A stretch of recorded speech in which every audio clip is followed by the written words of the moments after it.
Hello बच्चों, आज जो हम क्वेश्चन करने जा रहे हैं वो नीट 2022 का आया हुआ क्वेश्चन है। नीट 2022 का मतलब है कि ये लास्ट ईयर में ही क्वेश्चन आया हुआ है। ठीक है, चलिए हम क्वेश्चन को पढ़ना स्टार्ट करते हैं। 2 point charges minus Q and plus Q R placed eight a distance of L. दो चार्ज दिए गए हैं माइनस क्यू और प्लस क्यू, जिनके बीच की डिस्टेंस क्या दी गई है, एल दी गई है। ये दो चार्ज हैं माइनस क्यू और प्लस क्यू, उनके बीच की डिस्टेंस एल पर रखा गया है। ठीक है, as shown in the figure, जैसा कि फिगर में दिखाया गया है। The magnitude of electric field intensity at a distance R varies as. तो electric field, magnitude of electric field intensity किस तरीके से वेरी कर रहा है डिस्टेंस आर पर। ठीक है, इसके ऑप्शन दिए गए हैं 1/r², बी ऑप्शन दिया गया है 1/r3, सी ऑप्शन दिया गया है 1/r4, डी ऑप्शन दिया गया है 1/r6। चलिए इसे सॉल्व करते हैं। क्या क्या क्वेश्चन में दिया गया है उस तरीके से। ठीक है, सबसे पहले दिया गया है कोई चार्ज दिए गए दो, माइनस क्यू चार्ज और प्लस क्यू चार्ज। अब माइनस क्यू चार्ज और प्लस क्यू चार्ज जहां पे दिए जाते हैं वो एक इलेक्ट्रिक डाइपोल को बनाते हैं। डाइपोल की डायरेक्शन हमेशा किधर से किधर होती है, माइनस क्यू से प्लस क्यू की तरफ। ठीक है, और इनके बीच की डिस्टेंस एल दी गई है। अगर हम इसे क्या करते हैं, इस लाइन को और आगे बढ़ा लेते हैं, तो अगर हमने इस लाइन को आगे बढ़ा लिया तो ये P पॉइंट पर हमें ही इलेक्ट्रिक फील्ड फाइंड करना है। कहां से, R डिस्टेंस से, ओरिजिन से कैपिटल R डिस्टेंस से P पॉइंट पर हमें इलेक्ट्रिक फील्ड फाइंड करना है। अब देख रहे होगे आप कि ये जो लाइन ड्रॉ की है हमने, ये एक्सियल लाइन को रिप्रेजेंट कर रही है। और एक्सियल लाइन के लिए आपको फार्मूला पहले से पता है। एक्सियल लाइन के लिए फार्मूला क्या है, देखो, equal to 1/4 pi epsilon naught 2p/r3। क्योंकि r ये वाला आपको दिया गया है, तो एक्सियल पोजीशन के लिए फार्मूला लिख दिया equal to 1/4 pi epsilon naught 2p/r3। अब e और r के बीच में रिलेशन निकलवा रहा है। देखिए, r के बीच में ये तो है रिलेशन सभी। अगर e और p के बीच में रिलेशन निकालें और e और r के बीच में रिलेशन निकालें तो किस तरीके के रिलेशन निकल रहे हैं। सबसे पहले e और p के बीच में निकाल लेते हैं, e डायरेक्टली प्रोपोर्शनल p हो गया। ठीक है, अगर इलेक्ट्रिक फील्ड और रेडियस के बीच में अगर हम निकालें तो क्या रिलेशन निकल के आएगा, E इनवर्सली प्रोपोर्शनल 1/r3। तो जो R और इलेक्ट्रिक फील्ड E के बीच में रिलेशन निकल के आया वो E इनवर्सली 1/r3 निकल के आया। तो आंसर आप देख पा रहे होंगे कौन सा है, आंसर बी पार्ट मैच कर रहा है। तो आंसर हमारा हो जाएगा 1/r3, यही मेरा आंसर हो जाएगा।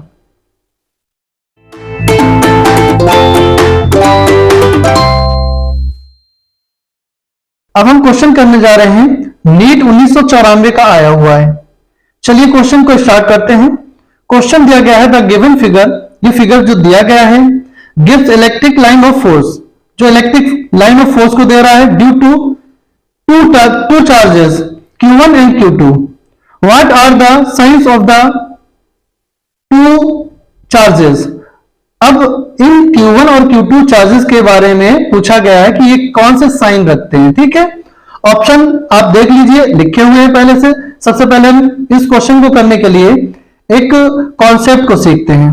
अगर वो आपको कॉन्सेप्ट क्लियर हो जाएगा तो आपको क्वेश्चन भी क्लियर हो जाएगा। चलिए कॉन्सेप्ट को सीख लेते हैं।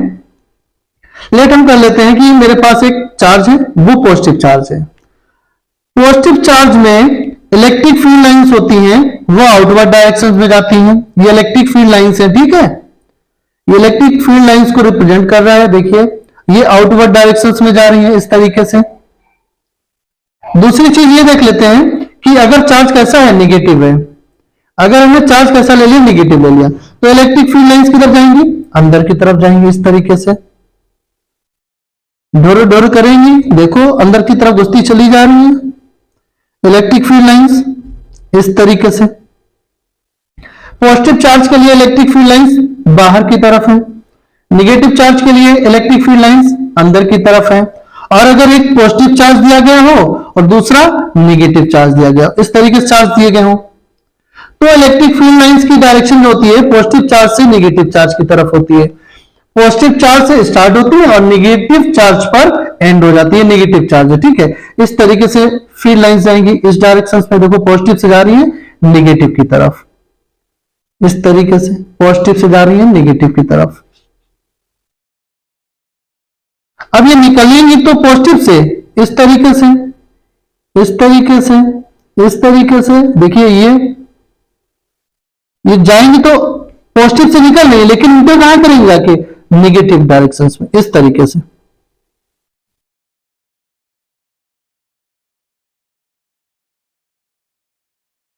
तो आपने देख लिया होगा, अगर पॉजिटिव चार्ज है तो आउटवर्ड डायरेक्शन, निगेटिव चार्ज है तो इनवर्ड डायरेक्शन, और अगर पॉजिटिव और निगेटिव दोनों हैं तो पॉजिटिव से स्टार्ट होकर एंड हो जाएंगी निगेटिव चार्ज पर। इतना दिया गया है पहले क्वेश्चन को। अब देख लेते हैं फिगर में क्या दिया गया है, फिगर देख लीजिए आप। Q1 के लिए देखते हैं, जो फील्ड लाइंस है वो किधर आ रही है, अंदर की तरफ आ रही है। फील्ड लाइंस की डायरेक्शन अंदर की तरफ है, अंदर की तरफ है, अंदर की तरफ है, अंदर की तरफ है। देखो फील्ड लाइंस अंदर की तरफ कब होती है, जब नेगेटिव चार्ज दिया गया हो। देखो अंदर की तरफ है ना, ये अंदर की तरफ है ना। इसी तरीके से हम Q2 को देख लेते हैं। Q2 चार्ज के लिए ये भी इलेक्ट्रिक फील्ड लाइंस की डायरेक्शन अंदर की तरफ, इलेक्ट्रिक फील्ड लाइंस की डायरेक्शन अंदर की तरफ, यहां भी अंदर की तरफ, यहां भी अंदर तरफ। अब देख लिया हमने Q1 के लिए और Q2 के लिए। इलेक्ट्रिक फील्ड लाइंस Q1 के लिए भी अंदर की तरफ है और Q2 के लिए भी अंदर की तरफ है। और अंदर इलेक्ट्रिक फील्ड लाइंस कब होती है, जब चार्ज कैसा होता है, नेगेटिव होता है। तो ऑप्शन हमारा कौन सा हो जाएगा, Q1 is positive but Q2 is negative. भैया ये तो नहीं होगा, क्योंकि अंदर की तरफ जा रही है और अंदर तरफ तब जाती है जब चार्ज कैसा हो, Q1 के लिए नेगेटिव हो। तो अगर हम बात करें चार्जेस के लिए Q1 और Q2 के लिए, तो बोथ आर निगेटिव, क्योंकि इलेक्ट्रिक फील्ड लाइंस की जो डायरेक्शन है इधर भी अंदर की तरफ है और इलेक्ट्रिक फील्ड लाइंस की डायरेक्शन Q2 के लिए भी अंदर है। तो बोथ आर निगेटिव। आंसर हमारा हो जाएगा सी पार्ट, जो कि नीट 1994 का आया हुआ क्वेश्चन है।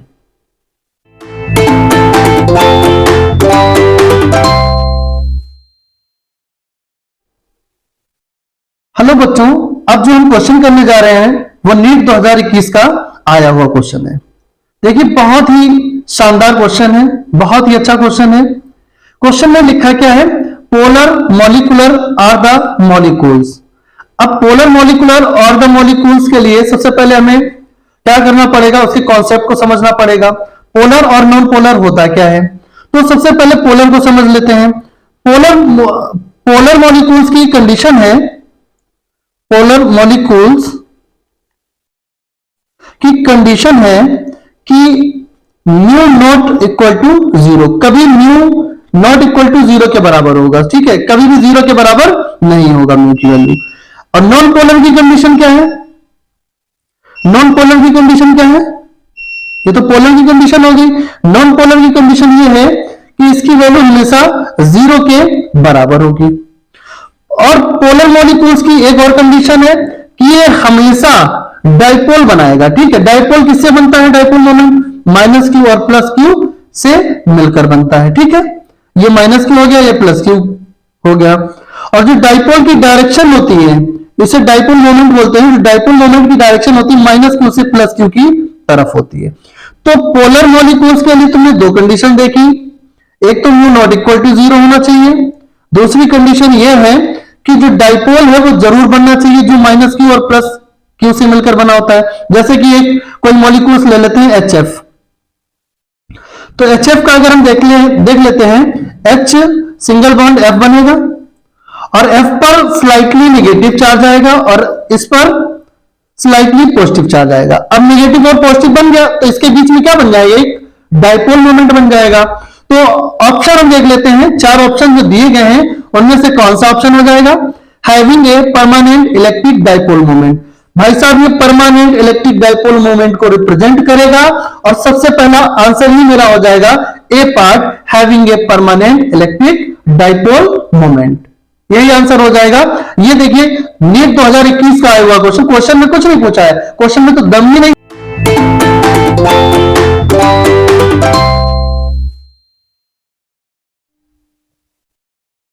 हेलो बच्चों, क्वेश्चन नीट 2019 का आया हुआ है, बहुत ही इंपॉर्टेंट क्वेश्चन है और बहुत ही शानदार और अच्छा क्वेश्चन है।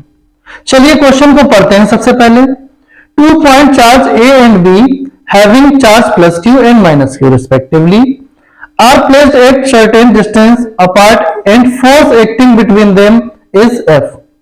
If 25% charge of A is transferred to B, then force between the charge becomes, तो फोर्स कितना हो जाएगा भाई, दो चार्ज दिए गए हैं, सबसे पहले चार्ज बना लेते हैं, एक प्लस चार्ज दिया गया है और एक माइनस क्यू चार्ज दिया गया है। चलिए लिख लेते हैं इस तरीके से, एक प्लस चार्ज बना दिया, एक माइनस क्यू चार्ज बना दिया, और ए पॉइंट बना दिया, बी पॉइंट बना दिया। ये चार्जेस हैं, ठीक है, दो गोली टाइप की हैं, ये चार्ज हमने मान लिए। पहले पे चार्ज कितना दिया गया, प्लस का क्यू दिया गया है। देखो ए एंड बी, ए पर कितना है प्लस का क्यू और बी पर कितना है माइनस का क्यू। तो हम सबसे पहले चार्ज को मान लेते हैं, प्लस पर सॉरी ए गोले पर प्लस का क्यू चार्ज है, बी पर माइनस का क्यू चार्ज है, और बीच की डिस्टेंस हम कुछ मान लेते हैं, मान लिया हमने बीच की डिस्टेंस है आर। ठीक है, इतनी बात समझ में आ गई। उसके बाद लिखा are placed at a certain distance apart a force acting between them, तो फोर्स इतना एफ लग रहा है। ठीक, चलिए पहले उतना फोर्स लगा देते हैं। अच्छा, प्लस क्यू चार्ज है और माइनस क्यू चार्ज है, तो फोर्स ऑफ अट्रैक्शन लग रहा होगा। तो एफ इक्वल टू फॉर्मूला क्या बन जाएगा, 1/4 पाई एप्सिलॉन नॉट। सबसे पहले ये वाला Q1 की जगह पर लिख देंगे Q, और Q2 की जगह पर लिख देंगे माइनस Q, और डिवाइडेड में आ जाएगा आर स्क्वायर। प्लस Q और माइनस Q का मल्टीप्लाई होगा, माइनस Q आ जाएगा। तो फोर्स बराबर क्या हो जाएगा, फोर्स बराबर हो जाएगा 1/4 pi epsilon naught Q square upon R square, और यहां पे एक माइनस साइन आ रहा होगा, उसे हम आगे लिख लेते हैं। ठीक है, इसे इक्वेशन बना लेते हैं एक। तो इक्वेशन एक में वैल्यू निकल के आई एफ इक्वल टू माइनस का 1/4 pi epsilon naught Q square upon R square. अब क्वेश्चन को फिर देख लेते हैं। If 20% charge of A is transfer to B, 25% charge transfer हो गया किसके पास, बी के पास, then force between the charge becomes, हो जाएगा। तो चार्ज कितना हो जाएगा, फोर्स कितना हो जाएगा। तो अब हम करते क्या है, सबसे पहले हम चार्ज देख लेते हैं, चार्ज की वैल्यू क्या निकली है। ए पॉइंट पर पहले चेक कर ले, सबसे पहले ए पॉइंट पर चेक कर लेते हैं, मतलब पहले परसेंटेज निकाल लेते हैं चार्ज की। चार्ज की परसेंटेज कितनी निकालनी है, क्यू का 25%। 25 जब परसेंटेज निकालें तो डिवाइड कर लेते हैं 100 से, तो 25 एकम 25, 25 से कुछ 100, क्यू का मल्टीप्लाई 1 में करोगे तो क्यू हो जाएगा डिवाइडेड बाई 4। तो चार्ज कितना निकला है 25%, मतलब क्यू बाई 4। और क्वेश्चन में क्या लिखा है, if 25% charge of A is transfer, मतलब ए से ट्रांसफर हो रहा है और जा कहां रहा है, बी के पास। तो जब ए से ट्रांसफर हो रहा होगा तो ए में कमी हो रही होगी और बी में जुड़ रहा होगा, क्योंकि ए से जा रहा है बी की तरफ। जब ए से बी की तरफ जाएगा तो इसमें कमी होगी और इसमें जुड़ जाएगा। तो केस 1 लिख लेते हैं। केस वन किसके लिए लिख रहे हैं, चार्ज क्यू ए के लिए। चार्ज क्यू ए से जा रहा है ना, तो चार्ज क्या लिखोगे, पहले चार्ज कितना था इसके पास, प्लस का क्यू था, और अगर यहां से निकल रहा है 25% तो माइनस कर देंगे क्यू बाई 4। तो क्यू ए की वैल्यू कितनी निकल आएगी, 4 का मल्टीप्लाई क्यू में करेंगे, 4 एकम 4, 4 में से 1 चला गया 3 क्यू बाई 4।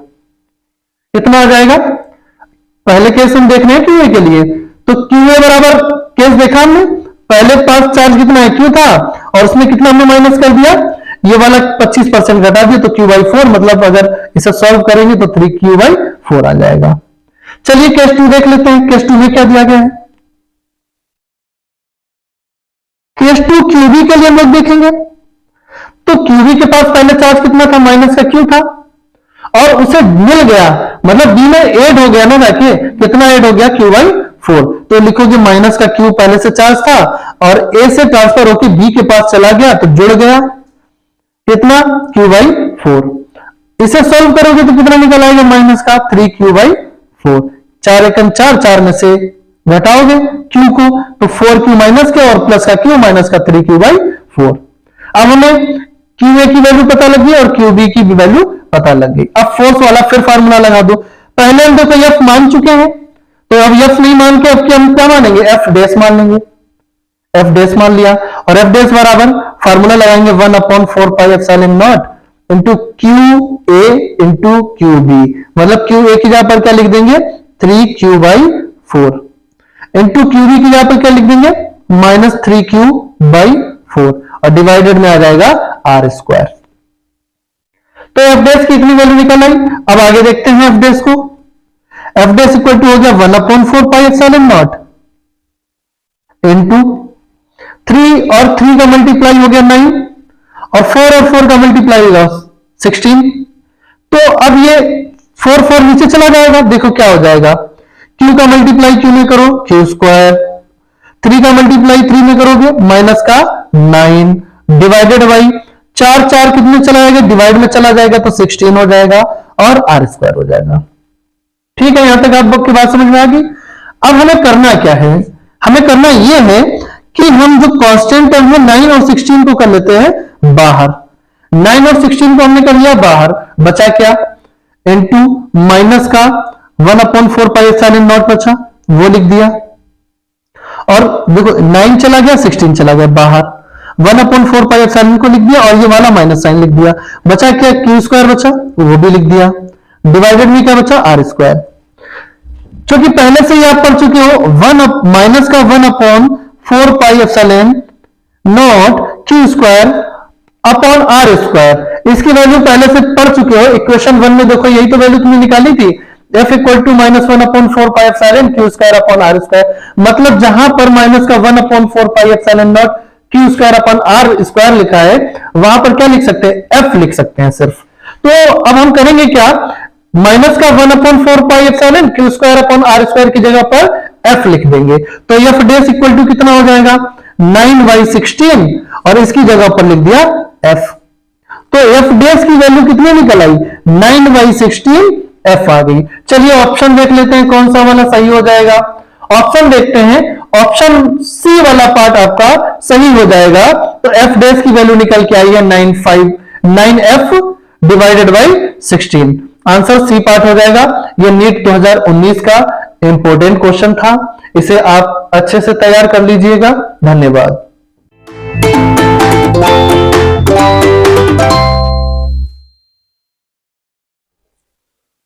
हेलो बच्चों, अब जो हम क्वेश्चन करने जा रहे हैं वो नीट 2020 का आया हुआ क्वेश्चन है। ठीक है, नीट 2020 का बहुत ही इंपॉर्टेंट क्वेश्चन है।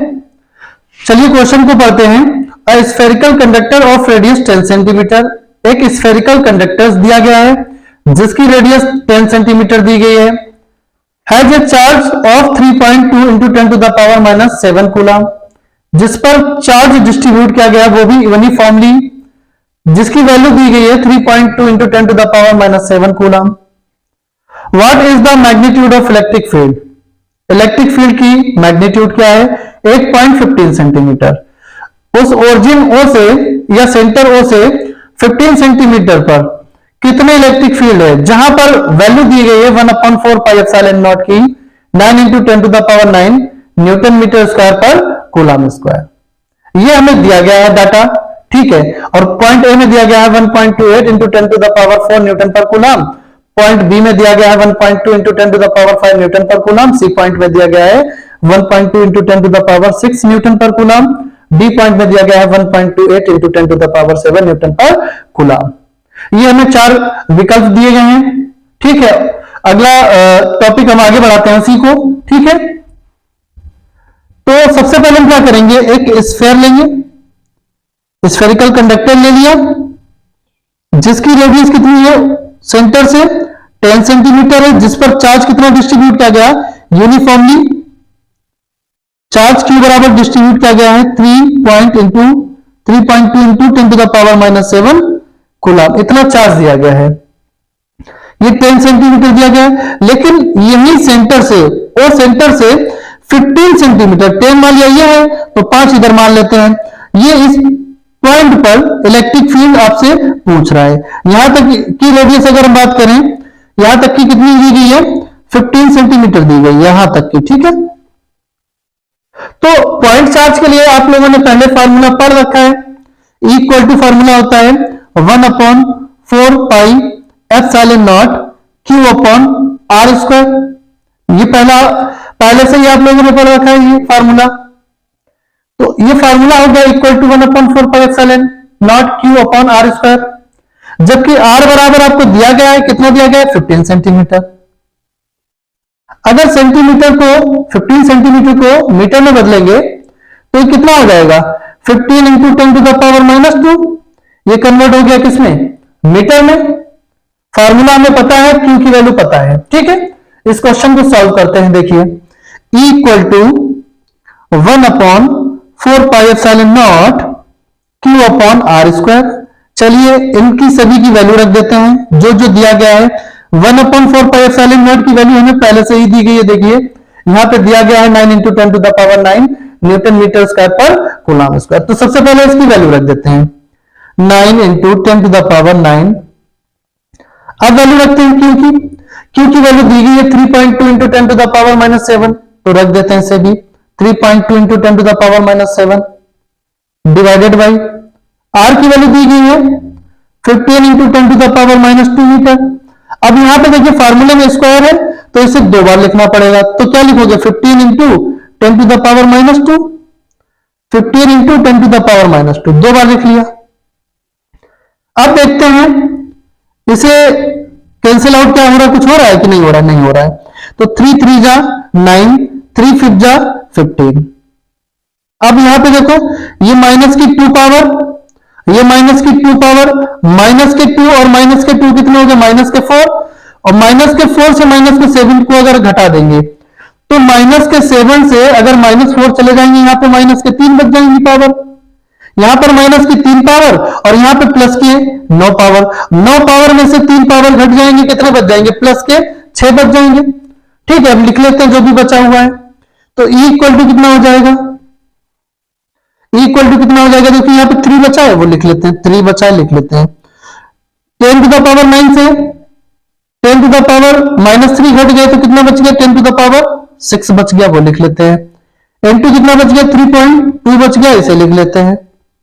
डिवाइडेड में क्या क्या बचा वो लिख लेते हैं, 5 बचा लिख लिया, -2 और -2 तो यहां से कैंसिल आउट हो गए थे 7 से, तो अब बचा कितना यहाँ पे ओनली 15 बचा। ठीक है, यहां तक समझ में आ गया आपको। अब देखते हैं आगे क्या होता है।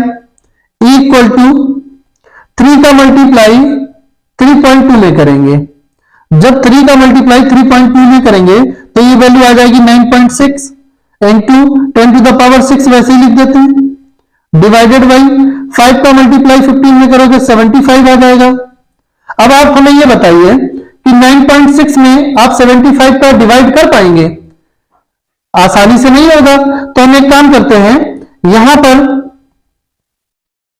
एक जीरो से दे देते हैं, इसके पास 6 जीरो है, एक जीरो से दे देते हैं तो कितना हो जाएगा 9.6 इंटू 10। ठीक, और यहां से एक जीरो निकाल लिया, इसे ये आ गया और 10 टू द पावर कितना बचा होगा, एक जीरो निकलने के बाद 10 टू द पावर 5 बच गया होगा, नीचे कितना हो गया 75 हो गया, ये 9.6 लिखा हुआ है। ठीक, इक्वल टू कितना हो जाएगा 9.6 में 10 का मल्टीप्लाई करेंगे तो 96 हो जाएगा, इंटू 10 टू द पावर 5 हो जाएगा, डिवाइडेड में 75। 96 ये लिखा है और नीचे लिखा है 75, अगर 75 का हम भाग देंगे डिवाइड करेंगे तो कितना आ जाएगा, तो तुम्हारा आ जाएगा electric field E equal to 1.28। जब 96 में 75 का भाग देंगे तो 1.28 आ जाएगा, और क्या बच जाएगा 10 टू द पावर 5 बच जाएगा न्यूटन पर कूलम। तो देखिए ये 1.2 into 10 to the power 5 newton पर कूलम किस ऑप्शन में दिखाई पड़ रहा है, देख लीजिए। ये हमें 1.28 into 10 to the power 5 newton पर कूलम हमें बी ऑप्शन में दिखा रहा है, तो ये आंसर हमारा हो जाएगा बी पार्ट। ये नीट 2020 का क्वेश्चन आया हुआ था। ठीक है,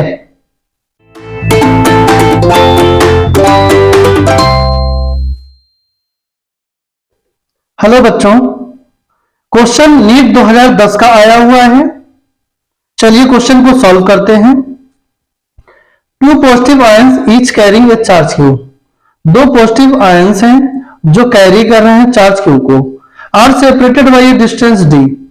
तो सबसे पहले हम देखो ये तुम्हारे ऑप्शन दिए गए हैं 4, 1 2 3 4। ठीक है, अब हम इसे सॉल्व करते हैं। ठीक है, देखिए तुम्हें चार्ज दिए गए हैं, तो एक चार्ज मान लिया ये दिया गया है और दूसरा चार्ज तुम्हें ये दिया गया है, और दोनों के बीच की डिस्टेंस, चार्ज तो क्यू क्यू दिए गए हैं, दोनों के बीच की डिस्टेंस जो दी गई है वो आपको डी दी गई है।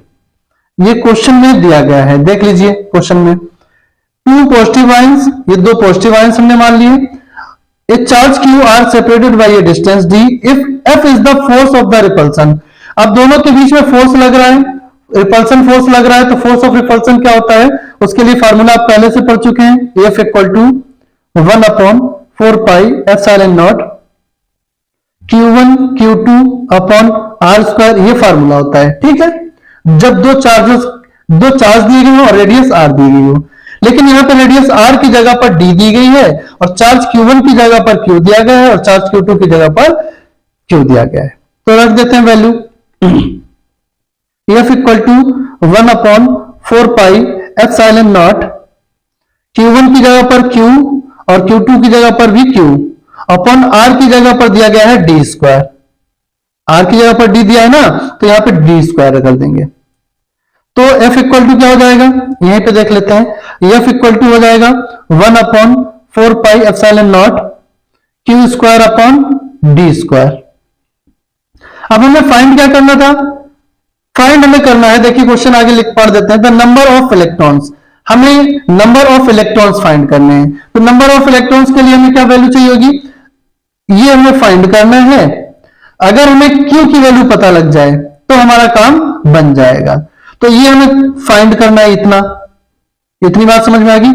तो F इक्वल टू क्या निकल के आ गया हमारा 1 upon 4 pi epsilon naught Q square upon D square. यहां से Q स्क्वायर की वैल्यू फाइंड कर लो, Q स्क्वायर की वैल्यू फाइंड करोगे क्या निकल के आ जाएगा, 4 पाई एप्सिलॉन का मल्टीप्लाई क्रॉस मल्टीप्लीकेशन होता है ना, इस तरीके से। तो इस तरीके से क्रॉस मल्टीप्लीकेशन करोगे तो हो जाएगा Q square equal to F into 4 pi epsilon naught into D square. ये किसकी वैल्यू निकल आई, Q स्क्वायर की। जब Q स्क्वायर की वैल्यू निकल आई तो Q निकालने के लिए हमें क्या करना पड़ेगा, इसे अंडर रूट में करना पड़ेगा। चलिए अंडर रूट में कर लेते हैं। F 4 pi epsilon not D square, ये हमारी Q की वैल्यू निकल आई 4 pi epsilon naught into F D square, ये वैल्यू हमारी निकल आई। ठीक है, तो सबसे पहले कांस्टेंट टर्म को लिख लेते हैं Q में। कांस्टेंट टर्म क्या है, 4 pi epsilon not F D square. इस तरीके से हम बना के लिख लेते हैं। ठीक, कांस्टेंट टर्म 4 था ना, तो पहले से लिख लिया। अब हमें फाइंड क्या करना है, नंबर ऑफ इलेक्ट्रॉन्स फाइंड करने हैं। तो नंबर ऑफ इलेक्ट्रॉन्स फाइंड करने के लिए हमें क्या करना पड़ेगा, फार्मूला रखना पड़ेगा। और फार्मूला क्या होता है नंबर ऑफ इलेक्ट्रॉन्स निकालने के लिए, Q अपॉन E होता है। ठीक है, नंबर ऑफ इलेक्ट्रॉन्स निकालने के लिए फार्मूला होता है Q अपॉन E। तो n इक्वल टू क्या करेंगे, वैल्यू रखेंगे Q की, तो Q की वैल्यू रखेंगे, क्या आ जाएगी Q की value 4 pi epsilon not F D square, और डिवाइडेड में आ गया E। हमने वैल्यू रख दी Q की, यहां पे Q बराबर निकला था 4 pi epsilon not F D square upon E। अब देखिए एक काम कर सकते हैं, इसमें n की वैल्यू निकालने के लिए इसे अंडर रूट में हमें ले जाना है। ठीक है, अंडर रूट में ले जाने के लिए अगर हम अंडर रूट में ले जाएंगे तो इसे E स्क्वायर बनना पड़ेगा। तो ये हो जाएगा 4 pi epsilon not F D square, इसे अंडर रूट में अगर हम करेंगे E को, तो ये निकलेगा अंडर रूट हो जाएगा E स्क्वायर। अच्छा, E स्क्वायर को अगर हम बाहर निकालेंगे, इस तरीके से बाहर निकालेंगे तो E तो आ जाएगा। तो अब हमारे पास n की वैल्यू निकल के आ गई है 4 pi epsilon not F D square upon E square. देख लेते हैं कौन से वाले ऑप्शन में ये दिया गया है। चलिए देखते हैं, आप लोग भी देख लीजिएगा बैक करके। तो n की वैल्यू निकल आई है 4 pi epsilon F D square upon E square. ये हमारा ऑप्शन सी पार्ट सही हो जाएगा। ये देख लीजिए, नीट 2010 का क्वेश्चन आया हुआ है, बहुत ही इंपॉर्टेंट क्वेश्चन है, आप इसे अच्छे से तैयार कर लें।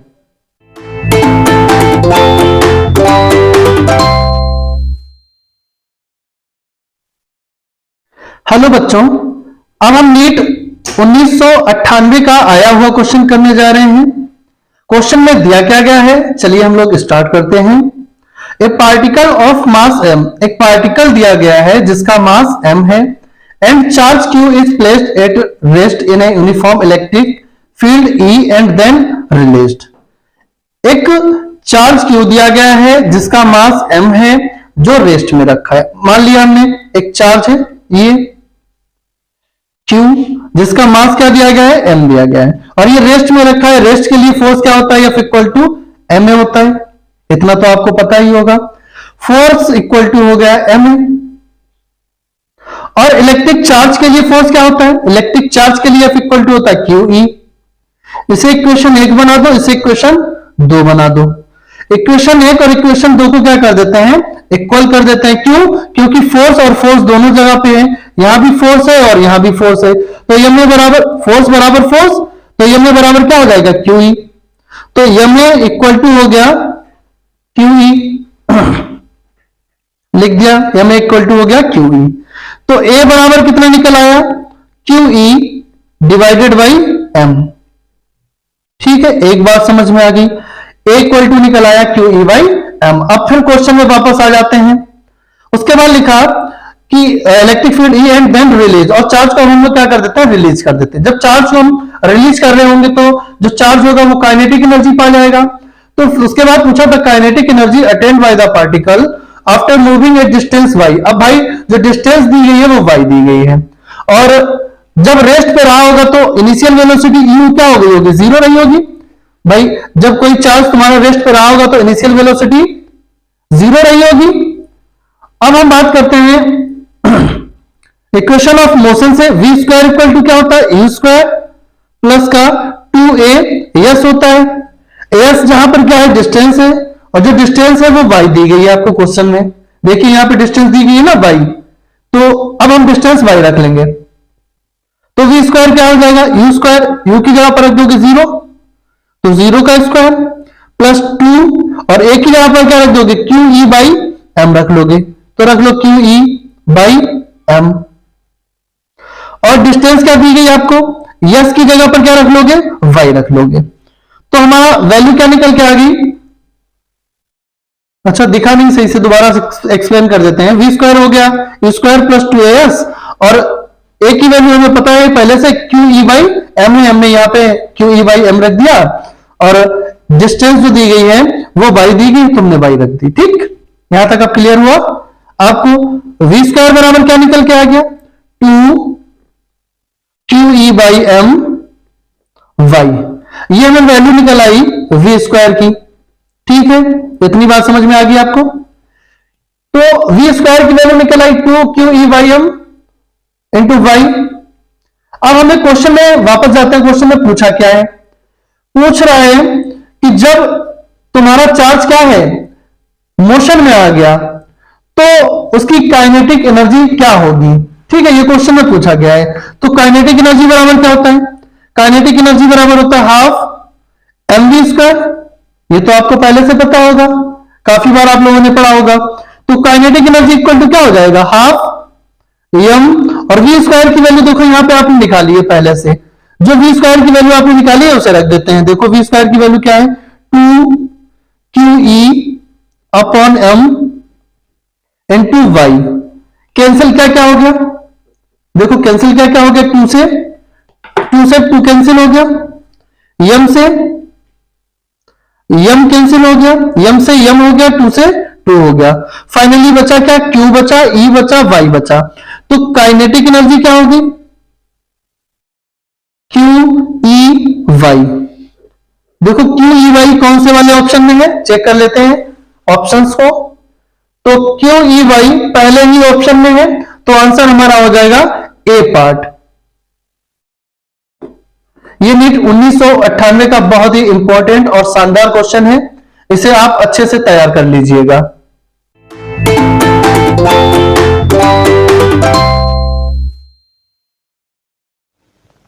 हेलो बच्चों, क्वेश्चन की शुरुआत करते हैं। सबसे पहले देख लेते हैं क्वेश्चन आया कब है। क्वेश्चन नीट में आया है सेकेंड पेपर में सन 2016 में, सन 2016 का आया हुआ क्वेश्चन है, तो हम इस क्वेश्चन को करने जा रहे हैं। क्वेश्चन में लिखा है an electric dipole is placed an angle of 30 degree. Angle दिया गया है, एंगल का मतलब होता है थीटा, थीटा की वैल्यू दी गई है 30 डिग्री, लिख लेते हैं theta equal to 30 degree. With an electric field intensity, electric field intensity का मतलब होता है ई, ई भी गिवन है हमें, ई बराबर दिया गया है 2 into 10 to the power 5 newton coulomb inverse. It experiences a torque, ये एक टॉर्क को एक्सपीरियंस करता है equal to the 4 newton metre, और जो वैल्यू दी गई है टॉर्क की, टॉर्क बराबर टाउ बराबर होता है 4 नैनो मीटर, ये दिया गया है।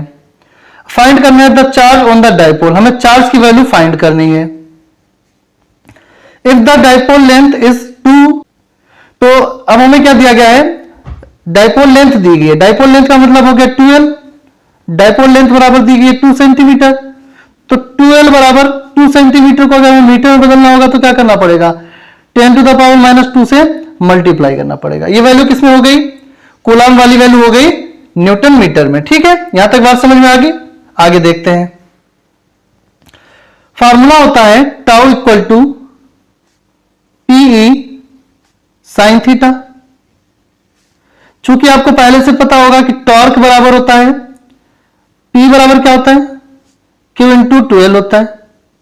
P इक्वल टू क्या होता है, Q इंटू 12 होता है। यहां तक बात समझ में आ गई। तो P की वैल्यू रख दिया आके, यहां पर टॉर्क बराबर हो जाएगा, P की वैल्यू रखोगे आके Q into 12 into E sine theta. ठीक है, वैल्यू पुट कर दो सभी की। तो देखो क्या क्या दिया गया है, सबसे पहले उसे लिख लेते हैं।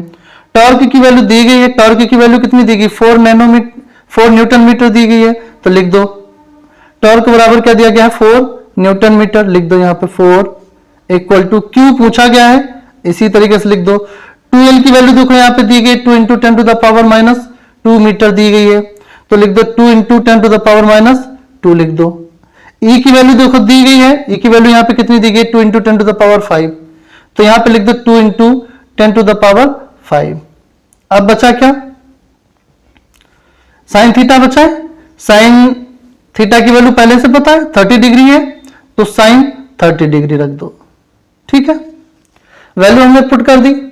अब हमें सॉल्व कर लेना इसे।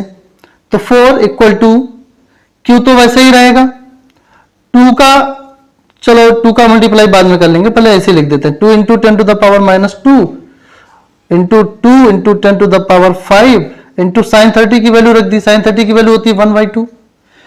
अच्छा, 2 से 2 कैंसिल हो गया, देखो ये 2 और ये 2 कैंसिल हो गया। ठीक है, अब बचा क्या, 4 बचा इधर, और इधर कितना बचा, 2 बचा और 1 बचा। 2 का मल्टीप्लाई 1 में करोगे कोई फर्क पड़ेगा नहीं। Q equal to Q into 2 into 1 हो गया 2, और 10 टू द पावर माइनस 2 और 10 टू द पावर 5 में से 2 घट गए, कितने बचे, 10 टू द पावर 3 बच गया। ठीक है, 2 2 जा 4 हो गया। तो 2 equal to Q into 10 to the power 3 हो गया। तो Q इक्वल टू कितना हो जाएगा, Q इक्वल टू हो जाएगा 2 divided by 10 to the power 3, और ये 10 टू द पावर 3 अगर ऊपर जाएगा तो किसमें हो जाएगा, 2 into 10 to the power minus 3 में कन्वर्ट हो जाएगा। ठीक है, और एक अच्छा आंसर हमें मैच कराना है। आंसर दिया गया 8 मिली कूलाम दिया गया है, 2 मिली कूलाम दिया गया है, 5 मिली कूलाम दिया गया है और 7 माइक्रो कूलाम दिया गया है। और 1 मिली बराबर कितना होता है, 10 टू द पावर माइनस 3 होता है। अच्छा, Q की वैल्यू तो ये कूलाम में आया होगा, तो Q इक्वल टू कितना हो जाएगा, 2 10 टू द पावर माइनस 3 क्या होता है, मिली होता है, एक M के बराबर होता है। तो यहां पे लिख दोगे MC। तो Q इक्वल टू निकल आया 2 मिली कूलाम, और ये कौन सा आंसर हो जाएगा, बी पार्ट आंसर हमारा हो जाएगा।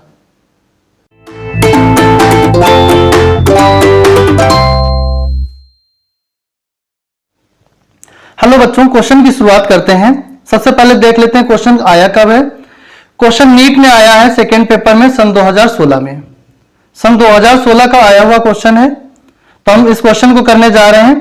क्वेश्चन में लिखा है an electric dipole is placed an angle of 30 degree.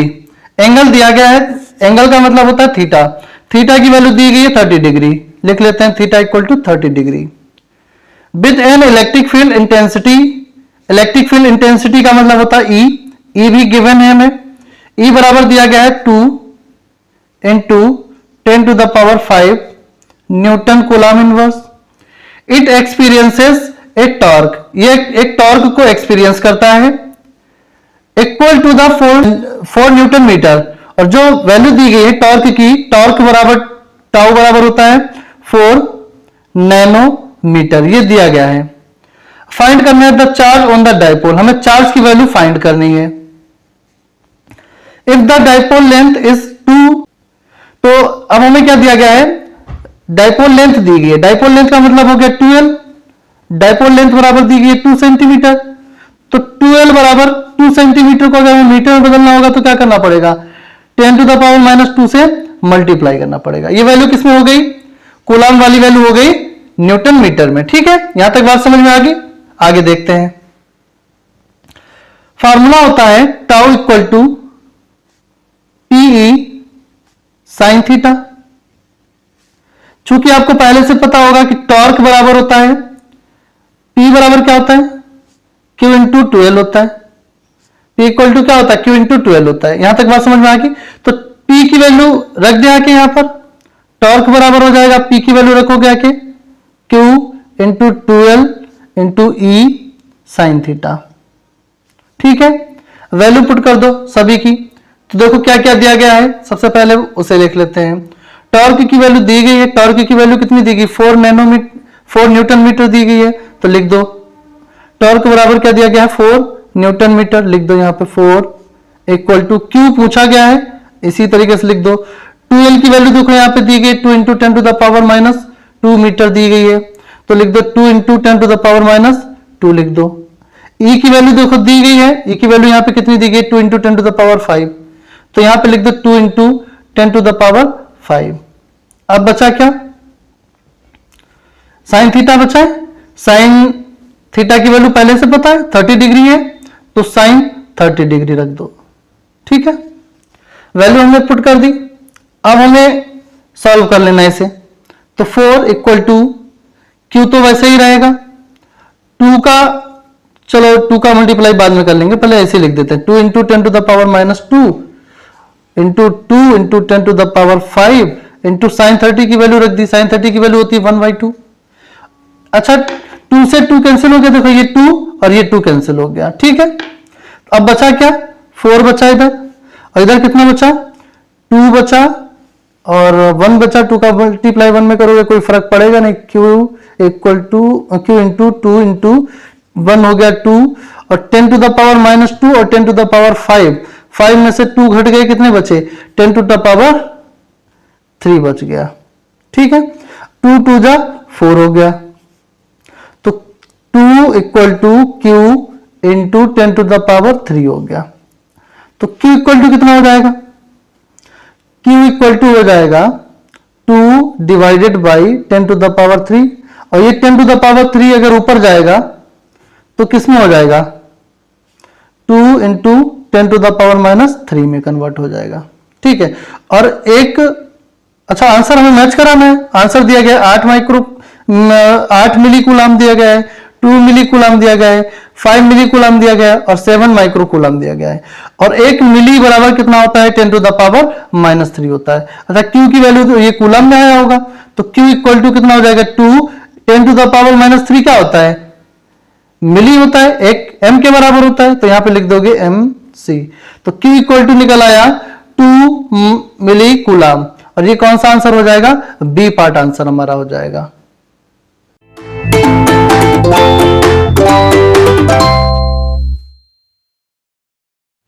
Hello बच्चों, क्वेश्चन नीट 2012 का आया हुआ है। ये नीट 2012 का क्वेश्चन है। चलिए क्वेश्चन को पढ़ लेते हैं। What is the flux through a cube, What is the flux through a cube of side A if a point charge of Q is 8 of its corner? तो सबसे पहले हम आपको एक चीज बता देना चाहते हैं कि टोटल फेस कितने होते हैं क्यूब के। टोटल फेस होते हैं 6, टोटल फेसेस होते हैं 6। टोटल एजेस की अगर हम बात करेंगे, टोटल एजेस की अगर हम बात करेंगे तो 12 होती हैं। अगर हम टोटल कॉर्नर की बात करेंगे, कॉर्नर की बात करते हैं तो ये होते हैं 8। और फ्लक्स का फार्मूला आपको पहले से पता होगा। फ्लक्स का फार्मूला होता है phi equal to Q upon epsilon naught. इतनी बात आपको पहले पता होगा कि एक कॉर्नर से अगर फ्लक्स पास होगा तो Q अपॉन एप्सिलॉन नॉट हो जाएगा।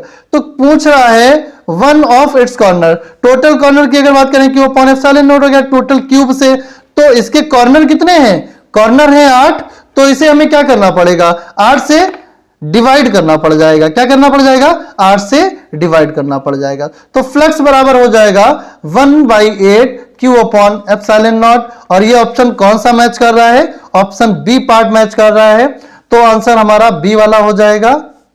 ये नीट 2012 का आया हुआ क्वेश्चन है।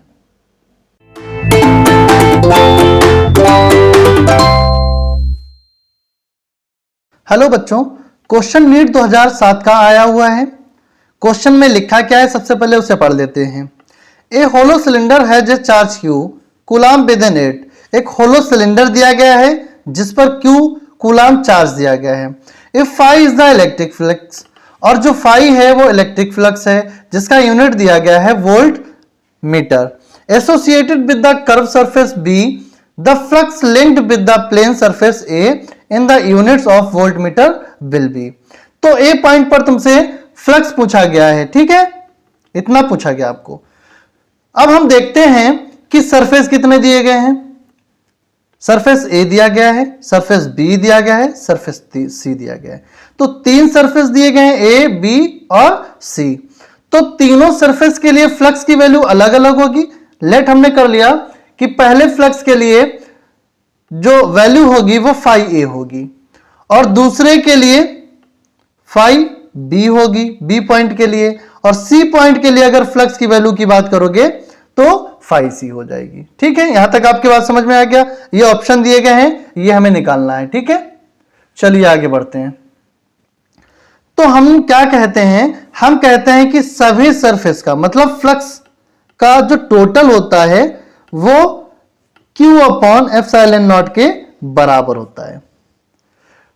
Phi total equal to Q upon epsilon naught के बराबर होता है। फाई टोटल का मतलब क्या है? फाई टोटल का मतलब है कि A का फ्लक्स प्लस B का फ्लक्स प्लस C का फ्लक्स, मतलब ये जो तीन सरफेस दिए गए हैं तीनों फ्लक्स को हमें क्या करना पड़ेगा, ऐड करना पड़ेगा। चलिए ऐड कर लेते हैं। Phi A plus phi B plus phi C equal to Q upon epsilon naught. ठीक है, आपको समझ में आ गया होगा। अब हम देख लेते हैं फिगर को। फिगर को हम जब देखते हैं तो हम क्या देखते हैं कि ए पॉइंट का जो एरिया, सरफेस एरिया है, ये और ये देखो सिमिलर दिख रहे हैं। ए और सी एक जैसे दिखते हैं, तो फ्लक्स इसमें जितना पास होगा उतना ही सी पॉइंट से फ्लक्स पास होगा। तो हम लोग लिख सकते हैं कि flux A equal to flux C. मतलब हम लोग क्या कर सकते हैं, सी पॉइंट का जितना फ्लक्स है उतना ही किसका है, फ्लक्स ए पॉइंट का है। ठीक है, वैल्यू पुट कर देते हैं। सी की जगह पर हम क्या रख देंगे, ए की वैल्यू रख देंगे, मतलब फ्लक्स सी की जगह पर फ्लक्स ए रख देंगे। चलिए रख देते हैं वैल्यू यहां पर। तो फाई ए हो गया प्लस फाई बी, वैसे ही रख देते हैं, फाई बी हो गया प्लस फाई सी की जगह पर हमें क्या रखना पड़ेगा, फाई ए रखना पड़ेगा। चलिए रख लेते हैं फाई ए, और इक्वल में दिया गया है Q अपॉन एप्सिलॉन नॉट। जो दिया गया था बिल्कुल हमने एज इट इज उतार दिया है। अब देखते हैं यहां पर फाई ए प्लस फाई ए, तो कितना हो जाएगा, 2 फाई ए प्लस क्या दिया गया है, फाई बी, वैसा ही लिख देते हैं Q अपॉन एप्सिलॉन नॉट। अच्छा, बी पॉइंट का जो फ्लक्स होता है, जो बी पॉइंट का फ्लक्स है फाई बी, वो किसके इक्वल है, फ्लक्स फाई के बराबर है। मतलब जहां पर फाई बी लिखा है वहां पर हम फाई रख सकते हैं। चलिए वैल्यू पुट कर देते हैं यहां पे, 2 flux A plus flux phi equal to Q upon epsilon naught. हमें निकालना है फाई ए की वैल्यू। फाई ए की वैल्यू निकालने के लिए हमें क्या करना पड़ेगा, फाई ए को तो वहीं रखना पड़ेगा, 2 फाई ए वहीं पे रखो, इक्वल लगा दो, Q अपॉन एप्सिलॉन नॉट लिख दो, और ये जो फाई है वो इक्वल के इस साइड लेके आ जाओ तो ये माइनस में हो जाएगा फाई। ठीक है, फाई ए की वैल्यू निकालने के लिए हमें क्या करना पड़ेगा, फाई ए की वैल्यू निकालने के लिए इसे 2 को डिवाइड में ले जाना पड़ेगा, तो Q upon epsilon naught minus का फाई। तो वैल्यू हमारी ए पॉइंट की फ्लक्स के लिए निकल आई, phi A equal to 1/2 Q upon epsilon naught minus phi. चलिए ऑप्शन देख लेते हैं।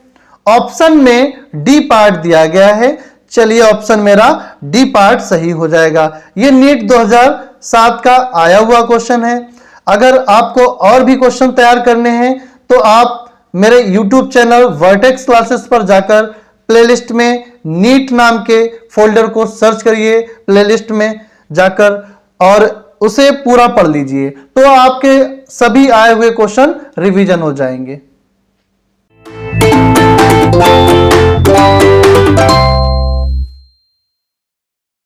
हेलो बच्चों, नीट 2001 का आया हुआ क्वेश्चन है। तो क्वेश्चन में दिया क्या गया है, सबसे पहले उसे पढ़ लेते हैं। ए charge cube is located at the centre of A cube. एक चार्ज क्यूब दिया गया है जो लोकेट है कहां पर, centre of A cube, cube के सेंटर पर लोकेटेड है। The electric flux through any face is. तो इलेक्ट्रिक फ्लक्स बताओ थ्रू एनी फेस इज, तो उसके फेस से कितना इलेक्ट्रिक फ्लक्स पास हो रहा है, ये आपको क्वेश्चन में बताना है।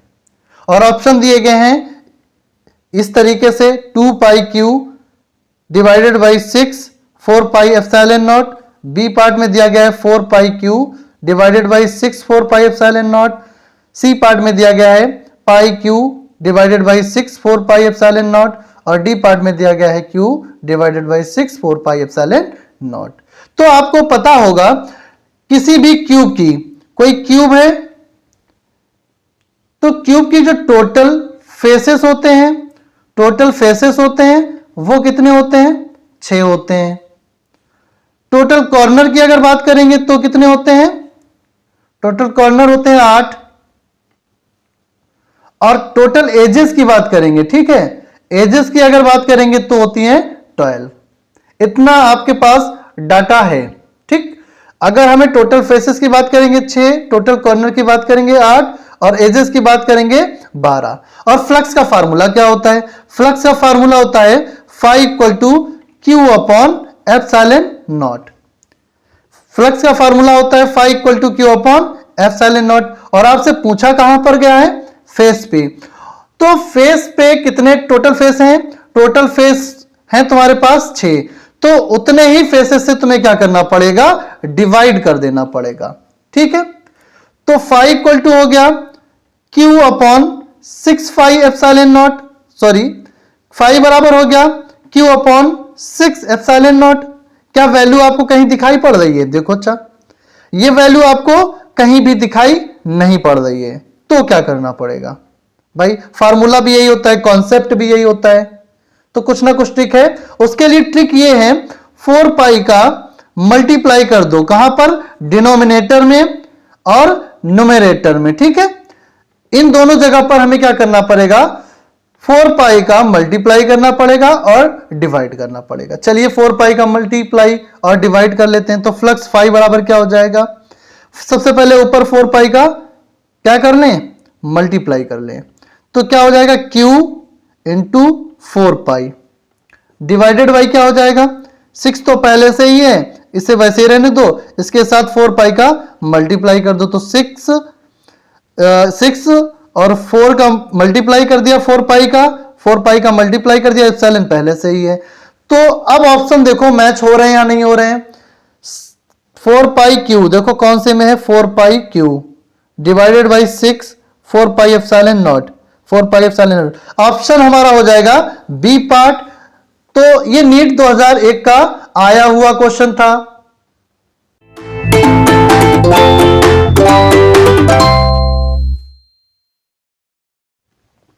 हेलो बच्चों, क्वेश्चन नीट 2011 का आया हुआ है। चलिए क्वेश्चन को पढ़ लेते हैं। सबसे पहले, एक charge Q is enclosed bye A Gaussian spherical surface of radius capital R। एक गॉसियन सरफेस दिया गया है जिसकी रेडियस कैपिटल R दी गई है और उसके अंदर कोई Q चार्ज रखा गया है। If the radius is double, अगर हम क्या कर दें, उसकी रेडियस को डबल कर देते हैं, then the outward electric flux will be. तो आउटवर्ड इलेक्ट्रिक फ्लक्स क्या होगा, मतलब जो इससे इलेक्ट्रिक फ्लक्स पास हो रहा होगा वो क्या हो जाएगा। चलिए देखते हैं। सबसे पहले मेरे पास एक इनक्लोज सरफेस है इस तरीके से, ठीक है, जिसकी रेडियस पहले दे दी है R, क्लियर हुई इतनी बात। और यहां पर कैपिटल क्यू चार्ज दिया गया है। अब उसने क्या कहा कि अगर हम इसकी रेडियस को 2 गुना कर दें, मतलब पहले आर था, अब इसका ये थोड़ा सा बड़ा हो गया, ये आर था ना पहले वाला, ये है तुम्हारा मान लिया सरफेस, ये पहले आर था, अब आर और बढ़ गया, यहां से आर और बढ़ गया, तो ये टोटल 2r हो गया, ये वाला r हो गया। अब फ्लक्स कितना पास हो जाएगा भाई, फ्लक्स को रेडियस पे डिपेंड ही नहीं करता है। फ्लक्स बराबर क्या होता है, फ्लक्स बराबर होता है phi equal to Q upon epsilon naught. क्या यहां पर रेडियस पर डिपेंड कर रहा है, नहीं कर रहा है। जब रेडियस पर डिपेंड नहीं कर रहा है तो ये फ्लक्स जो है अनचेंज रहना चाहिए। तो ऑप्शन मैच करा लेते हैं, increase 4 times, be reduce to half, remains the same, be doubled. तो रिमेन्स द सेम क्योंकि ये रेडियस पर डिपेंड नहीं करता है, फ्लक्स रेडियस पर डिपेंड नहीं करता है।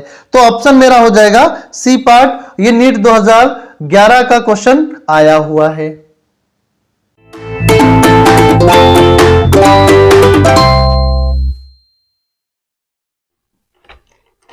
हेलो बच्चों, क्वेश्चन कर्नाटका नीट 2013 का है और नीट 1995 का आया हुआ क्वेश्चन है। बहुत ही अच्छा क्वेश्चन है। जैसे कि क्वेश्चन में दिया गया है, ए charge Q is placed at the centre of the line joining. एक क्यू चार्ज है जो प्लेस किया गया है centre of the line joining, किसी लाइन ज्वाइनिंग सेंटर पर। टू इक्वल चार्ज जहां पर क्या है, कैपिटल क्यू है। दो चार्ज दिए गए हैं, कैपिटल क्यू है। The system of 3 charges will be in equilibrium if Q is equal to. तो तुमसे पूछा गया है कि सिस्टम 3 चार्जों का कब इक्विलिब्रियम स्टेट में आएगा। ठीक है, जबकि 3 चार्ज दिए गए हैं, 2 बार कैपिटल क्यू दिया गया है और बीच सेंटर पर स्मॉल क्यू रखा गया है। ठीक है, चलिए आगे देख लेते हैं। तो हमने क्या किया, हमने 3 चार्जेस का सिस्टम बना लिया। एक चार्ज ये बना लिया कैपिटल क्यू, दूसरा चार्ज कैपिटल क्यू ये बना दिया और बीच सेंटर ओ पर स्मॉल क्यू रख दिया। ठीक है, हमने क्या माना कि यहां से यहां तक की जो बीच की डिस्टेंस है वो हमने मान ली x। ये डिस्टेंस हमने q और q के बीच की जो डिस्टेंस मान ली वो x मान ली। अगर ये x मानी है तो ओरिजिन O से q तक की जो डिस्टेंस होगी वो क्या हो जाएगी, x/2 हो जाएगी। ये भी डिस्टेंस क्या हो जाएगी, x/2 हो जाएगी। x/2 और x/2 ऐड करोगे तो x ही मिल जाएगा। ठीक है, यहां तक समझ में आ गया। अब 3 चार्ज इक्विलिब्रियम स्टेट में होने चाहिए। और चार्ज कब इक्विलिब्रियम स्टेट में होंगे, जब फोर्स क्या हो जाए, इक्वल टू 0 हो जाए। तो फोर्स इक्वल टू 0 होना करना है। ठीक है, तो F इक्वल टू क्या फॉर्मूला होता है, F equal to 1/4 pi epsilon naught. पहले इस चार्ज और इस चार्ज के लिए लिख लेते हैं, क्या लिखेंगे, capital Q small Q upon, यहां से देखिए यहां तक की डिस्टेंस क्या है, x/2 है, तो x/2 का क्या कर लेंगे, स्क्वायर कर लेंगे। प्लस सिस्टम के लिए करें ना तो प्लस लगा देंगे। अब इस चार्ज और इस चार्ज के लिए कूलॉम्स लॉ लगा दो, तो कूलॉम्स लॉ क्या कहता है, 1/4 pi epsilon not. Capital Q और कैपिटल क्यू हो जाएगा Q1 Q2 की जगह पर, तो Q इंटू क्यू अपॉन, अब देखिए यहां से यहां तक की जो डिस्टेंस है वो क्या है, x है, तो यहां पे क्या लिख दोगे, x स्क्वायर। और इक्वल टू क्या करना है, इक्विलिब्रियम कंडीशन के लिए फोर्स देखिए लिख लेते हैं यहां पे, for equilibrium condition, for equilibrium condition F equal to 0, मतलब जहां पर F लिखा है वहां पर क्या लिख दे, 0 लिख दे। चलो भाई 0 लिख दिया, तो बचा क्या, F इक्वल टू 0 हो गया 1/4 pi epsilon not capital Q into small Q. इसे करोगे तो क्या हो जाएगा, x square divided by 4, plus लगा है प्लस लिख दो, 1/4 पाई एप्सिलॉन नॉट, इसे क्या लिखोगे, Q into Q square upon X square. ये वाला पार्ट है ना, ये वाला पार्ट इस साइड में ले आओ, ये वाला ले आओ, या ये वाला ले आओ, या ये वाला, कोई भी पार्ट है 0 के अपोजिट साइड में ले आओ, 0 की साइड में। तो इस वाले पार्ट को हम ले आते हैं 1/4 पाई एप्सिलॉन नॉट। अच्छा 0 से इधर आएगा तो माइनस में हो जाएगा, 1/4 pi epsilon not capital Q small Q x square by 4 हो गया। बराबर में बचा क्या यहाँ पे 1/4πε0 बचा, 1/4πε0 बचा, और क्या बचा क्यू स्क्वायर बचा अपॉन एक्स स्क्वायर बच गया। यहां तक समझ में आ गया आपके। तो अब हम करते क्या है, इस 4 को ऊपर ले जाते हैं, ये 4 डिवाइड में है ना, ये ऊपर चला जाएगा, माइनस का 1/4πε0 हो जाएगा। ठीक है, क्या हो जाएगा, कैपिटल क्यू हो जाएगा, स्मॉल क्यू हो जाएगा, और ये 4 यहां पे आ जाएगा, और यहां पे बचा एक्स स्क्वायर बराबर 1/4πε0 Q square upon X square. ठीक है, यहां तक आपकी बात समझ में आ गई। यहां तक मैंने सॉल्व कर लिया है। अब देखिए कैंसिल आउट क्या क्या हो रहा है, 1/4πε0 1/4πε0 पूरा का पूरा कट गया, और क्या कैंसिल आउट हो रहा है, देखो एक कैपिटल क्यू एक्स स्क्वायर पूरा पूरा कैंसिल आउट हो गया, बचा क्या क्या वो लिख लेते हैं। बचा है मेरे पास माइनस का 4q बचा, इक्वल टू में क्या बच गया, यहां पे एक क्यू बच गया ना, एक क्यू से एक क्यू गया था ना, तो यहां पे बच गया क्यू।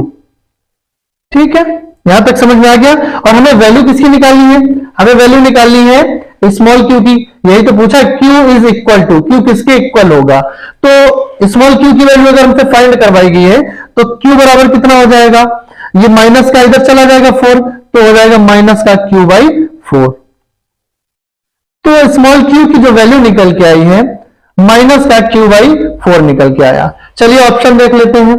ऑप्शन दिया गया है -q/4 plus q/4 minus q/2 और q/2।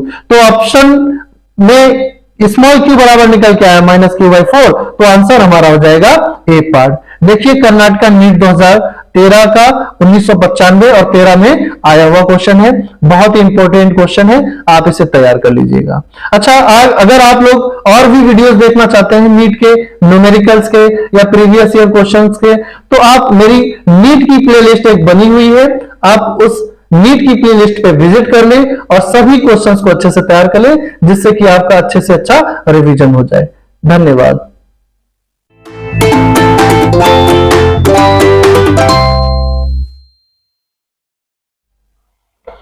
हेलो बच्चों, नीट 2018 का आया हुआ क्वेश्चन है, बहुत ही इंपॉर्टेंट क्वेश्चन है। An electron falls from A rest through a vertical distance h। एक इलेक्ट्रॉन है फॉल्स करता है from rest through a vertical distance h, जिसकी डिस्टेंस क्या है, हाइट जो है ना, डिस्टेंस या हाइट बोल सकते हो उसे h है, इन यूनिफॉर्म वर्टिकली अपवर्ड, और जो यूनिफॉर्मली है वर्टिकली अपवर्ड डायरेक्शन है इलेक्ट्रिक फील्ड E। मतलब इलेक्ट्रिक फील्ड E की जो डायरेक्शन है वो ऊपर की तरफ है, इस तरीके से। ठीक, और जो हाइट है उसकी h है, ये किसके लिए है, इलेक्ट्रॉन के लिए। ठीक, तो टाइम क्या हो जाएगा, TE हो जाएगा। इसी तरीके से अगर हम प्रोटॉन के लिए वाली बना लें, उसके बाद प्रोटॉन के लिए बना लिया, प्रोटॉन के लिए देखिए क्या लिखते हैं, the direction of electric field is now reverse. आपकी डायरेक्शन फील्ड क्या हो जाएगी, जो डायरेक्शन है इलेक्ट्रिक फील्ड की वो रिवर्स हो जाएगी, मतलब पहले ऊपर की तरफ थी, अब की बार इलेक्ट्रिक फील्ड की डायरेक्शन हो गई नीचे की तरफ। Keeping its magnitude the same, जो मैग्नीट्यूड है इसका अब भी सेम है, तो अगर मैग्नीट्यूड सेम है तो हाइट भी सेम रही होगी। ठीक है, इसकी हाइट भी क्या है, h है, तो टाइम क्या हो जाएगा, प्रोटॉन के लिए TP लिख देंगे। ठीक, इतनी बात समझ में आ गई। Falls from rest in the through the same vertical distance h, vertical distance h दी गई है। द टाइम ऑफ फॉल बताना है आपको electron and comparison to the time of fall of the proton. तो आपको यह बताना है कि जो इलेक्ट्रॉन फॉल कर रहा है, प्रोटॉन फॉल कर रहा है, उनमें से इलेक्ट्रॉन पहले फॉल करेगा या प्रोटॉन फॉल करेगा, इसका कंपेरिजन आपको बताना है। ठीक है, तो सबसे पहले हम क्या करते हैं, इलेक्ट्रॉन और प्रोटॉन के लिए एक फार्मूला होता है एक्सेलरेशन का, F इक्वल टू होता है फोर्स इक्वल टू होता है, F इक्वल टू होता है ma। इसी तरीके से दूसरा फार्मूला होता है F equal to QE। Force बराबर क्या होता है, मास इंटू एक्सेलरेशन, और फोर्स बराबर होता है चार्ज इंटू इलेक्ट्रिक फील्ड। इससे इक्वेशन 1 बना लिया, इसे इक्वेशन 2 बना दिया।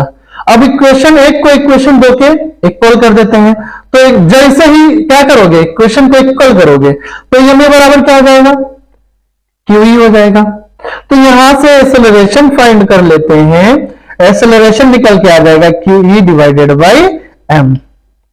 एक चीज समझ में आ गई कि एक्सेलरेशन हमें क्या मिल जाएगा, जब इलेक्ट्रॉन मूव करेगा तो एक्सेलरेशन निकल के आ जाएगा QE डिवाइडेड बाई m आ जाएगा। तो आपने इक्वेशन ऑफ मोशन पढ़े होंगे। इक्वेशन ऑफ मोशन क्या होता है, is equal to ut plus half at square. जब इलेक्ट्रॉन या प्रोटॉन कहां पर है, रेस्ट पर है, तो रेस्ट पर u की वैल्यू क्या हो जाती है, 0 हो जाती है। इतना तो आपको पता है। और जो हाइट है आपको पता होना चाहिए, जो s होता है, डिस्टेंस होती है, वो हाइट के बराबर यहां पर क्वेश्चन में दी गई है, मतलब जो s है वो h के बराबर है। ठीक है, चलिए वैल्यू पुट कर देते हैं यहां पर आकर। तो s की जगह पर लिख देंगे h और u की जगह पर लिख देंगे 0 into T plus half acceleration की वैल्यू दी गई है Q E divided by M, Q E divided by M और टी स्क्वायर। ठीक, तो 0 इंटू टी मतलब अगर 0 का मल्टीप्लाई टी में करेंगे तो ये पूरी वैल्यू 0 हो जाएगी। तो h बराबर कितना निकल आएगा, Q E T square, Q E T square divided by 2m। इसका क्रॉस मल्टीप्लीकेशन कर लो, क्या कर लो, क्रॉस मल्टीप्लीकेशन कर लो। जब क्रॉस मल्टीप्लीकेशन करोगे तो h का मल्टीप्लाई 2m में हो जाएगा, तो क्या लिखोगे, h 2hm लिख दें, 2hm। सामने क्या बचा, Q E T square. Value हमें करनी है टाइम की फाइंड, क्यों, क्योंकि क्वेश्चन में ही पूछा गया है, टाइम फॉल पूछा गया है ना आपसे क्वेश्चन में, तो टाइम फॉल निकालने के लिए हमें टी की वैल्यू चाहिए होगी। तो ये क्यू कहां चला जाएगा, क्यू ई डिवाइड में चला जाएगा, तो टी स्क्वायर बराबर हो गया 2hm divided by Q E, ये आ गया। तो अगर यहां से t की वैल्यू फाइंड करेंगे तो ये वैल्यू कहां चली जाएगी, अंडर रूट में चली जाएगी। तो t बराबर हो जाएगा 2hm अपॉन क्यू ई। ठीक है, यहां तक समझ में आ गया। अब यहां पर अगर हम नोटिस करें, ये नोटिस करते हैं कि t डायरेक्टली प्रोपोर्शनल है m के, t डायरेक्टली प्रोपोर्शनल m के है, तो यहां से रिजल्ट क्या निकलता है, अगर मास बढ़ेगा तो टाइम भी बढ़ेगा, मास घटेगा तो टाइम भी घटेगा। ठीक है, अब बात करते हैं मास ऑफ प्रोटॉन की और मास ऑफ इलेक्ट्रॉन की। मास ऑफ प्रोटॉन की वैल्यू कितनी होती है, 1.67 into 10 to the power minus 27 kilogram. इसी तरीके से मास ऑफ इलेक्ट्रॉन निकाल लेते हैं। मास ऑफ इलेक्ट्रॉन की वैल्यू कितनी होती है, 9.1 into 10 to the power minus 31 kilogram. अब नोटिस करिए थोड़ी चीजें, आपसे कंपेरिजन पूछा गया था कि प्रोटॉन के लिए टाइम फॉल क्या होगा या फिर इलेक्ट्रॉन्स के लिए। कंपेरिजन आपसे पूछा कि बॉल या कोई भी चीज गिर रही है, फॉल कर रही है, तो किसके लिए जल्दी गिरेगी और किसके लिए लेट हो जाएगी। The time fall of the electron in comparison to time fall of the proton is, electron या प्रोटॉन के लिए फॉल ऑफ टाइम। तो आपको हम बताते हैं कि टाइम के टर्म में देखते हैं मास किसका ज्यादा है, मास प्रोटॉन का ज्यादा है, इलेक्ट्रॉन का कम है। तो लिखेंगे एक as electron has small mass, electron का क्या है, स्मॉल मास है, so it will take smaller time, तो इसीलिए ये क्या लेगा, स्मॉलर टाइम लेगा। ठीक है, इतनी बात समझ में आ गई। यही मेरा आंसर हो जाएगा कि यह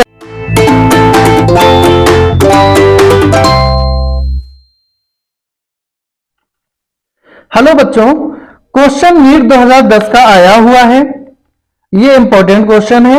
चलिए क्वेश्चन को पढ़ते हैं। A square surface of side L, एक स्क्वायर सरफेस है जिसकी साइड एल है, metre in the plane of the paper is placed in the uniform electric field E, और ये कहां पर रखी गई है, एक यूनिफॉर्म इलेक्ट्रिक फील्ड ई में रखी गई है।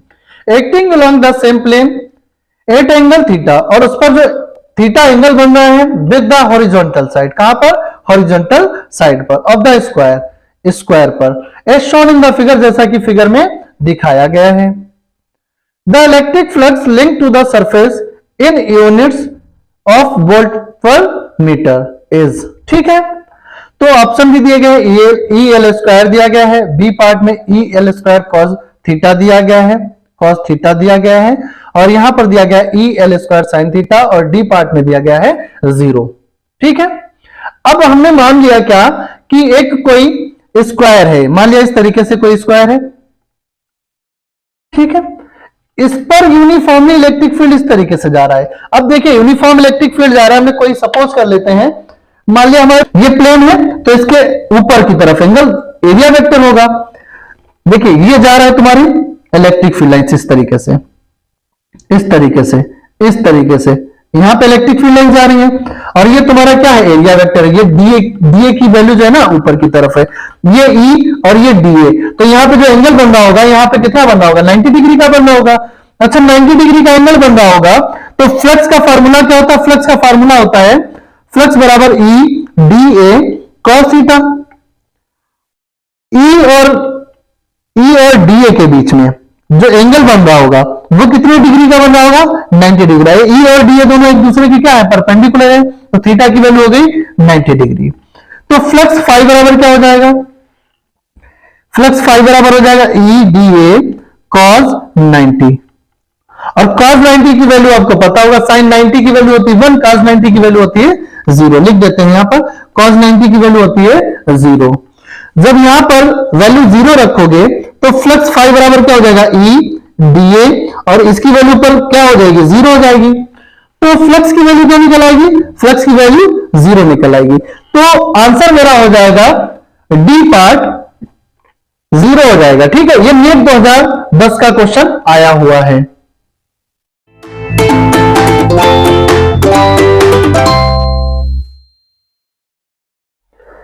हेलो बच्चों, नीट 1999 का आया हुआ क्वेश्चन है। क्वेश्चन पढ़ लेते हैं। When air is replaced by a dielectric medium, air replace कर रही है डाइलेक्ट्रिक मीडियम को ऑफ कांस्टेंट के, जिसका कांस्टेंट क्या है के है। The maximum force of attraction between two charge separated by a distance. तो maximum force of attraction between two charges के बीच में क्या होगा? सेपरेटेड बाय ए डिस्टेंस, और कितनी डिस्टेंस पर सेपरेट किया गया है। लेट हम कर लेते हैं कूलॉम्स लॉ, तो आप लोग पहले ही पढ़ा है तो कूलॉम्स लॉ से ही देखते हैं। अगर हम एयर के लिए फोर्स निकालते हैं तो एयर के लिए क्या होता है? F इक्वल टू होता है, F इक्वल टू होता है 1/4πε0 Q1 Q2 upon R square. ठीक है, इसे इक्वेशन 1 मान लेते हैं। अब हम किसी मीडियम में, अगर हम किसी मीडियम के लिए अगर निकालेंगे तो FM हो जाता है। F मीडियम, मीडियम के लिए लिखेंगे तो हो जाएगा 1/4πε। अब नॉट नहीं होता है, एप्सिलॉन होता है ओनली। और जब एयर के लिखते हैं, एयर के लिए लिखेंगे तो एप्सिलॉन नॉट हो जाएगा। जब एयर के लिए नहीं लिखेंगे तो एप्सिलॉन हो जाएगा। क्या लिखेंगे? Q1 लिखेंगे, Q2 लिखेंगे अपॉन R स्क्वायर लिखेंगे। इसे इक्वेशन 2 बना लेते हैं। अब हम करते क्या है, इक्वेशन 2 में भाग दे देते हैं कि इक्वेशन 2 में भाग दे देते हैं किसका? 1 का। तो 2 डिवाइडेड बाई ये 1। तो सेकेंड वाला पहले लिखेंगे, FM लिखेंगे, F मीडियम के लिए लिखेंगे तो हो जाएगा 1/4πε Q1 Q2 upon R square. Divided में किसके नीचे लिखेंगे? एयर वाले के साथ लिखेंगे FA। तो इधर भी डिवाइडेड हो जाएगा 1/4πε0 Q1 Q2 upon R square. यहां तक बात आपके समझ में आ गई? चलिए आगे देखते हैं। जब इक्वेशन 2 में फर्स्ट का भाग दे दिया तो हुआ क्या? देखिए Q1 Q2 upon R square, Q1 Q2 upon R square, ये हो गया कैंसिल आउट। ठीक है, यहां तक आपकी समझ में आ गया। अब देखते हैं 4π वाला भी केस। 4π से 4π कैंसिल हो गया, बचा क्या वो देख लेते हैं। FM upon FA equal to, ऊपर बचा है 1/ε, नीचे बचा है 1/ε0। तो पहले का चौथे में मल्टीप्लाई हो जाता है, दूसरे का तीसरे में मल्टीप्लाई हो जाता है। इतनी तो बात आपने सीखी होगी 9th 10th क्लासेस में। तो बचा क्या है मेरे पास? FM बचा है अपॉन FA बचा है इक्वल टू क्या हो जाएगा? मल्टीप्लाई हो जाएगा। पहले का चौथे में करेंगे तो एप्सिलॉन नॉट हो जाएगा, दूसरे का तीसरे में करेंगे तो एप्सिलॉन हो जाएगा। तो FM अपॉन FA की वैल्यू निकल आई एप्सिलॉन नॉट अपॉन एप्सिलॉन। ठीक है, चूंकि पहले से हमें पता है, साइड में लिख लेते हैं, आप लोग भी देख लीजिएगा। चूंकि होता क्या है, एप्सिलॉन अपॉन एप्सिलॉन नॉट की वैल्यू होती है K के बराबर। एप्सिलॉन अपॉन एप्सिलॉन नॉट की वैल्यू होती है के बराबर। अगर हमें इसे उल्टा करना हो, इसे उल्टा कर देंगे तो epsilon upon epsilon naught upon epsilon आ जाएगा। और अगर इसे उल्टा करा है तो ये भी उल्टा हो जाएगा, उल्टा होने का मतलब है 1 अपॉन के बन जाएगा। और हमें देखो यहां तक हमें पता लग गया कि एप्सिलॉन नॉट अपॉन एप्सिलॉन की वैल्यू क्या होती है, 1 अपॉन के बराबर होती है। तो हम वैल्यू इस वाले में रख देते हैं कि F M upon F A equal to कितना हो जाएगा, ये वैल्यू रख देंगे कि एप्सिलॉन नॉट अपॉन एप्सिलॉन की वैल्यू क्या है, 1 अपॉन के है, यहां पे पुट कर देंगे 1 अपॉन के। ठीक, यहां तक समझ में आ गया। आगे देखिए एफ एम, ये मल्टीप्लाई कर देंगे, एफ ए का मल्टीप्लाई इधर हो जाएगा, क्या हो जाएगा, एफ एम बराबर एफ ए डिवाइडेड बाई के। तो जो पहले एयर में फोर्स रहा होगा, जो एयर में फोर्स रहा होगा उससे कितना घट के आ रहा है, कितना डिक्रीज हो रहा होगा, के टाइम्स डिक्रीज